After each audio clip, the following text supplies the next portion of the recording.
Авторы Асылбеков Мыңбосын, оқыған Анар Марсын. Жедел жәрдем барады дабыл қағып. Түрлі түсті шамдарын қосып жағып, жедел жәрдем жеткейді желдей ағып. Құтқаруға тез жәрдем асығуда, қас қағым сәт шешеді бір өмір. Жол берсейші, адамдар мұны ұғып, көлігіңді ығыстыр шетке шығып. Уілдетіп қосса да сиренасын, неткен бейжай адамдар таңғаласын.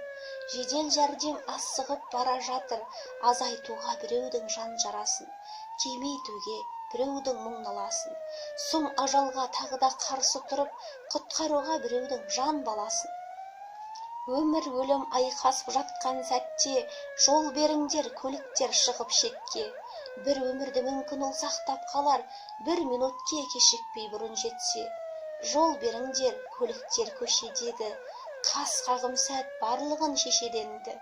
Кім барлығы ішінде бізге жұмбақ, сырқат жатыр ішінде нешедегі. Қария ма, ана ма, жоқ сәби ме?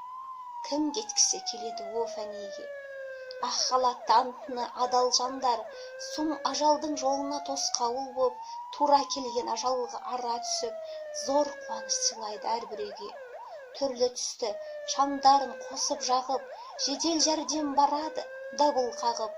Құтқаруға бір жанды асығуда, жұлдыздай боп зулайды жүйткіп ағып.